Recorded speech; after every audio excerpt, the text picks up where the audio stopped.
और देखिए खबर अब उत्तर प्रदेश से है, जहां वीर भूमि चित्तौड़गढ़ में विशाल जौहर श्रद्धांजलि समारोह का आयोजन है, जिसमें यूपी के सीएम योगी आदित्यनाथ शामिल हुए हैं। यही वीर भूमि है और इसीलिए मुझे लगता है जब भी राजस्थान के, चित्तौड़गढ़ के, मेवाड़ के शौर्य और पराक्रम की बात आती है, यहां के वीरों के शौर्य और पराक्रम की बातें सामने आती हैं, जब वीरांगनाओं के जौहर को हम स्मरण करते हैं और मीराबाई की भक्ति की उस धुन से भारत अभिभूत होता है, तो हम सब उससे एक नई प्रेरणा प्राप्त करते हैं।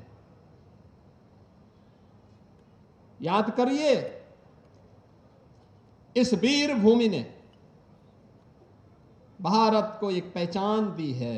ये चित्तौड़गढ़ का ये किला, ये दुर्ग केवल पत्थरों से बना हुआ एक दुर्ग नहीं है, ये भारत की अस्मिता का प्रहरी है। भारत की अस्मिता को लगातार एक नई प्रेरणा प्रदान कर रहा है। और इसीलिए जब हम लोग आते हैं यहां पर, हम लोगों को लगता है कि ये प्रहरी भारत की अस्मिता को लगातार एक नई दिशा दे रहा है। और कौन ऐसा भारतीय होगा, कौन ऐसा सच्चा भारतीय होगा जिसके मन में श्रद्धा का ये भाव इस वीर भूमि के प्रति, यहां के राणाओं के बलिदान के प्रति, राष्ट्र के प्रति, उनके शौर्य और पराक्रम के प्रति उनके मन में ना आता हो। हर भारतीय के मन में जब भी भारत संकट में होता है, जब भी भारत का कोई अभिभावक अपने पुत्र को आगे बढ़ने के लिए प्रेरित करता है, आप देखते होंगे हर भारतीय के मन में तीन नाम अक्सर आते हैं। महाराणा प्रताप का नाम आता है, छत्रपति शिवाजी महाराज का नाम आता है, गुरु गोविंद सिंह जी महाराज का स्मरण आता है। इन राष्ट्र नायकों ने अपने लिए नहीं लड़ा था, अपने परिवार के लिए नहीं अपना बलिदान दिया था।